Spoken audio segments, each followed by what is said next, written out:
کہ حصہ جائیداد کے سلسلے میں جب گھر کی مالیت کی منظوری مرکز سے آ جاتی ہے تو 2 سال میں یا زیادہ سے زیادہ 5 سال میں اس کی ادائیگی کرنی ہوتی ہے، کیونکہ پچھلے چند سالوں میں گھروں کی مالیت بہت زیادہ ہو گئی ہے، اس لیے اگر اس میعاد کو بڑھا کر 10 سال کر دی جائے تو ادائیگی میں آسانی ہو جائے گی۔ اس سلسلے میں حضور انور کی رہنمائی یہ تو قاعدہ بنایا ہوا ہے شورا نے ہی کہ جس گھر میں آپ رہتے ہیں وہ 5 سال تک اس کی اجازت ہے، اور جب انسان فوت ہو جاتا ہے تو فوت ہونے کے بعد اس کی جو ادائیگی وہ رسا نے کرنی ہے، وہ گھر کو بیچ کے کرے یا کہیں اور جائیداد بیچ کے کرے، یا اس کے کچھ بچت ہے، کوئی ریزرو ہے اس میں سے کرے، تو وہ 2 سال کے اندر اندر ادائیگی کرے، ٹھیک ہے۔ باقی قیمتیں تو بڑھ گئی ہیں، 10 سال میں اگر بڑھ گئی ہیں تو اکثر گھروں کے مورگیج ہی ہیں نا، اس میں آپ مورگیج ادا کرتے ہیں، ساتھ وصیت بھی ادا کر دیا کریں، تھوڑی سی آسانی ہوتی جائے گی، ساتھ سے اتر جائے گا۔ اس نے تو کہا تھا میں اپنی جائیداد دیتا ہوں، اس نے یہ تو نہیں کہا تھا کہ اگر میری جائیداد کے بعد پیسے بچے، میری بیوی بچے دے سکے تو دوں گا، تو جائیداد دیتا ہوں، یہ تو اس کی کمٹمنٹ ہے، تو اس جائیداد کو بیچ کے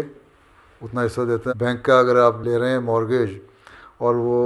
ادائیگی نہیں ہوتی، آپ کی ڈیفالٹر ہو گئے، تو بینک پوزیشن میں لے لیتا ہے گھر کو، یا پھر اس کو آپشن میں لے جاتا ہے یا سیل کر دیتا ہے، ٹھیک ہے۔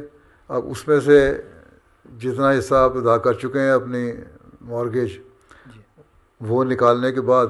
باقی رقم اگر اس سے زیادہ ملی ہے اس کی قیمت، تو بینک اپنے پیسے نکال کے باقی آپ کو دے دے گا،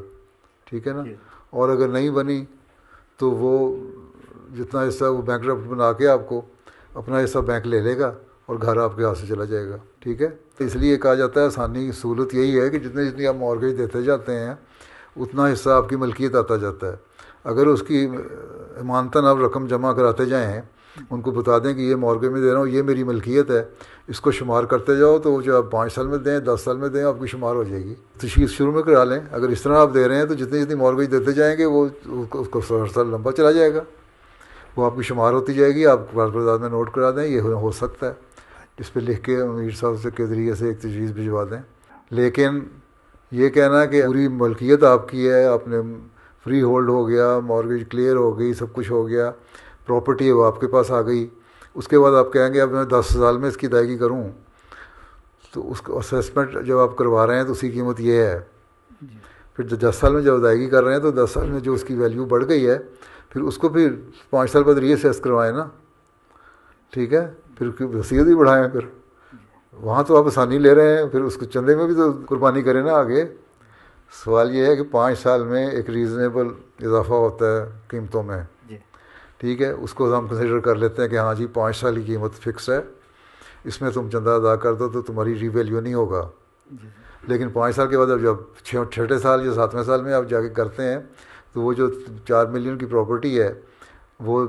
8 ملین میں ہو جاتی ہے، تو آپ کہیں میں وصیت تو 4 ملین پہ دوں گا، پراپرٹی میری 8 ملین کی ہے، تو اب تو پھر تو قربانی تو نہ ہوئی، ٹھیک ہے۔ اب جس طرح آپ کے پیس ولیج میں وہی جو مکان 1.5 2 لاکھ کے تھے وہ 1.5 2 ملین کے ہو چکے ہیں، ٹھیک ہے۔ اب آپ نے اگر اسیسمنٹ کروائی آج سے 10 سال پہلے اس کی 4 لاکھ یا 5 لاکھ، آج وہ 2 ملین کا ہے یا 1.5 ملین کا ہے، تو پھر آپ کو فائدہ ہوا، وصیت کیا ہوئی، قربانی کیا ہوئی۔ تو اس پیریڈ کو دیکھنا ہوتا ہے کہ کتنے میں اس کی ویلیو قائم رہتی ہے، اس لیے 5 سال کا عرصہ رکھا ہے۔ 5 سال ایک سہولت ہے، باوجود اس کے کہ 5 سال میں بھی اس کی ویلیو بڑھ گئی ہے، لیکن آپ کو یہ سہولت دی جا سکتی ہے کہ آپ ٹھیک ہے 5 سال پہلے جو قیمت تھی اسی پر وصیت دے دیں، ٹھیک ہے۔ آپ کہتے ہیں کہ نہیں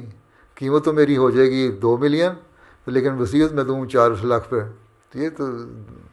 کی قربانی کیا ہوئی، وصیت کیا ہے۔ چندہ عام ادا کرنے والے اور وصیت کرنے والے میں کوئی فرق ہونا چاہیے نا قربانی کا، جی سر۔